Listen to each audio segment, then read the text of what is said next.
Hello divine souls. तो आज थोड़ा सा फिर मैं बताती हूँ। कल मैंने बताया था 88 पोर्टल पर आपने क्या करना है। अगर किसी ने नहीं किया, अभी भी टाइम है, अभी 8 बजने में कुछ टाइम रहता है, आप कर सकते हो। क्योंकि आज जो एनर्जी है वो बूस्ट हो रही है। जैसे शिवरात्रि को एनर्जी इतनी बहती है, वैसे तो एनर्जी ऊपर से नीचे आती है, लेकिन शिवरात्रि एक ऐसी होती है, ऐसा दिन होता है, वो एनर्जी नीचे से ऊपर उठती है। हमारी साधना भी वही है। एनर्जी को हमने मूलाधार चक्र से ऊपर क्राउन चक्र तक लेकर जाना है, तो उस दिन आपको साधकों को बहुत हेल्प मिलती है। तो आज भी वैसा ही दिन है। आज हमारी जो अर्थ है और हमारा जो ब्रह्मांड है, हमारे सूर्य हैं, उनके बीच में बहुत प्यारे से ग्रह आए हुए हैं। मैं नाम उनका भूल गई। तो वो बहुत पॉजिटिव एनर्जी भेज रहे हैं। उस पॉजिटिव एनर्जी को हम साधकों के लिए एक गॉड गिफ्ट होता है, एक बहुत प्यारा सा दिन होता है। इसीलिए इसको लाइन पोर्टल बोलते हैं। बहुत पावरफुल पोर्टल है, तो आपने इसका फ़ायदा उठाना है। आपने क्या करना है, आप बिल्कुल पीस में बैठकर जो अपनी विशेष है वो लिख सकते हो। अगर तो अलग अलग 8 विशेष है तो 8 लिख सकते हो। अगर एक ही विश आपकी मेन है, सबसे जो मेन विश है उसको ऊपर लिखना है। अगर एक ही विश है तो उसको आप 8 बार लिख सकते हो, 8 बार लिखकर कागज़ पर आप साधना करो, मेडिटेशन करो और मन में अपनी विशेष को रिपीट करो और ये कहो कि पूरी हो गई है। मांगना नहीं है, नीडीनेस नहीं दिखानी यूनिवर्स को, क्योंकि यूनिवर्स को नीडीनेस पसंद नहीं है। यूनिवर्स हमें पॉजिटिव बनाना चाहते हैं, इसलिए जो भी आप विशेष लिखोगे पॉजिटिव सेंटेंस में लिखोगे, पॉजिटिव एनर्जी में, कि हाँ मेरा काम ये हो गया। फ़र्ज करो आप एनलाइटमेंट में जाना चाहते हो, आप लिखोगे कि मैं एनलाइटमेंट में चली गई हूँ, मैं और मेरा टीम एनलाइटमेंट में चले गए। क्योंकि सबसे बड़ा गिफ्ट तो आपका यही है, मेरे लिए तो यही है। बाकी दुनिया के गिफ्ट तो सब उसके बाद में है। बच्चों के लिए, अपने के लिए, परिवार के लिए, सब में कुछ ना कुछ कमी होती है, सेहत के लिए। लेकिन सबकी सबसे बड़ी विश आपकी ये होनी चाहिए, जिस मार्ग पर आप चल चुके हो, मुक्ति का मार्ग है, उसको ज़रूर मांगा करो। सबसे पहले मांगना नहीं मतलब ये बोलना कि मेरा ये काम हो गया।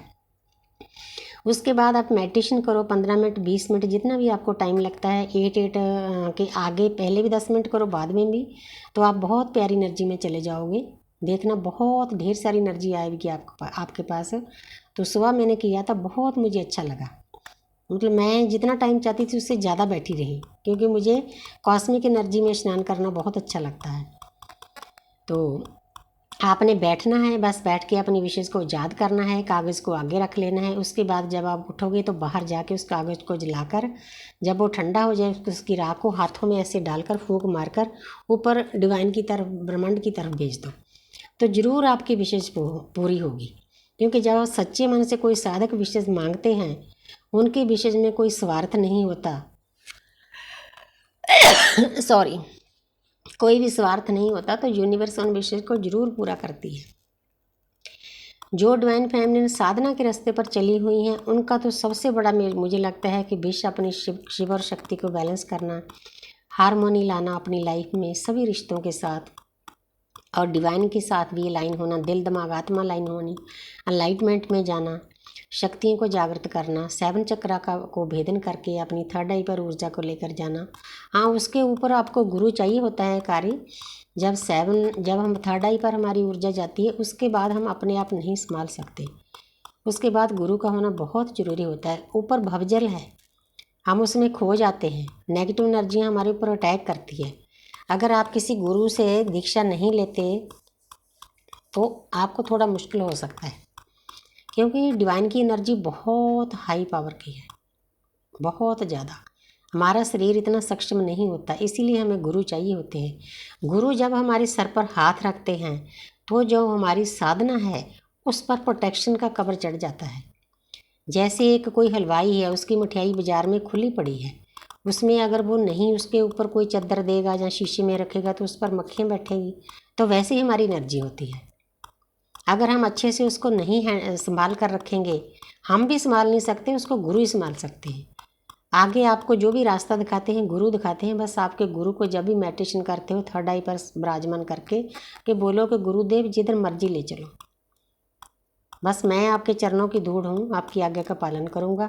तो आप बेफिक्र हो जाओ। ये फिक्र गुरु को होता है, अदृश्य शक्तियों को होता है। क्योंकि जब हम गुरु हमें दीक्षा देते हैं गुरु कोई ऐसे नहीं बनता, उनको भी बहुत साधना करनी पड़ती है। किस्मत वालों को अच्छे गुरु मिलते हैं, प्योर गुरु मिलते हैं। नहीं, कल जो में बहुत कुछ हो रहा है, हम किसी को बुरा नहीं कहना चाहते। तो फिर अदृश्य शक्तियाँ पल पल आपके ऊपर काम करती है। ये साधक के ऊपर डिपेंड करता है कि वो मतलब ऊर्जा कितनी अर्जित करता है, कितनी साधना में लीन होता है, कितनी श्रद्धा से साधना करता है, उसके ऊपर डिपेंड करता है। लेकिन जो अदृश्य शक्ति है वो उसका पीछा नहीं छोड़ेगी। एक बार आपने दीक्षा ले ली, आप इस जर्नी पर बैठ गए, तो फिर पीछे मुड़ने का कोई रास्ता नहीं। हाँ, टाइमिंग सबकी अलग होगी। जो थोड़ा स्लो चलते हैं उनको देर में सभी चीज़ें मिलेंगी, जो थोड़ा फास्ट हैं, साधना अच्छे से करते हैं, उनको जल्दी मिल जाती है। तो डिपेंड करता है कि आपका साधना करने का तरीका क्या है, लेकिन सफल ज़रूर होंगे। आपको मुक्ति का मार्ग जरूर मिलेगा। अगर आप चल पड़े हो ना, आपने ये सोचना कि आधा रास्ता आपने मुक्ति का पा लिया है। तो मुझे उम्मीद है छोटे छोटे जो टिप्स थे मैंने आपको बता दिए हैं। तो आप सोने के टाइम भी अपनी जो भी विश है वो बोल सकते हो, लेकिन जहाँ इस टाइम पे ज़रूर बोलनी है। तो मेरा टाइम होने वाला है, 8 बजने वाले हैं मेडिटेशन पर बैठने के लिए। आप भी बैठ जाओ सभी। Thank you. God bless.